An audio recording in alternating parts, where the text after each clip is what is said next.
নমস্কার, কেমন আছেন আপনারা সবাই? আশা করছি সকলে খুব ভালো আছেন।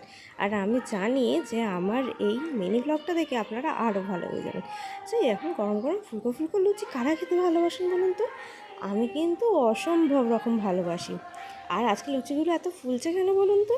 কারণটা হচ্ছে ওইদিকে এত সুন্দর সুন্দর গান বাজছে আর আমার মা এদিকে নিজের মনে লুচি ভেজে যাচ্ছে। আজকে ছিল বসন্ত উৎসব, তার জন্য গ্রামে ছিল একটু ফাংশন, তার জন্য এত সুন্দর সুন্দর গান বাজছিল আর আমি সুন্দরভাবে ভিডিওটা করে নিলাম। আহা, লুচিগুলো দেখেছেন কীভাবে ফুলেছে, মনে হচ্ছে এখনই নিয়ে খেয়ে নিই। আর আমি লুচি খেতে এতটাই ভালোবাসি যে আমি মাটন বাদ দিয়ে এই লুচিটাকেই কিন্তু বেছে নেব। আর রবিবার হোক বা কোনো ছুটির দিন হোক বা কোনো স্পেশাল অকেশান হোক, আমার কিন্তু এই লুচিটা চাই। আর সেটার জন্যেই মা দেখলো ঠিক আছে আজকে ফাংশানের দিন, আজকে বসন্ত উৎসব, তারপরে আমরা একটু বেরোবো ফাংশন দেখতে, তার জন্য চটজলদি লুচিটা করে নিই, তাহলে আর কোনো রকম কোনো চাপ থাকবে না। আর তোমাদের কি হয় সেটাও কিন্তু আমাকে জানিও। আরে, আপনি থেকে যে তুমিতে চলে এলাম, কি তুমিটা ঠিক আছে নাকি আপনি বলে বলবো, সেটা আমাকে কিন্তু কমেন্ট করে জানিও। তো আজকের মতন টাটা, দেখা হবে আবার একটা নতুন ব্লগে।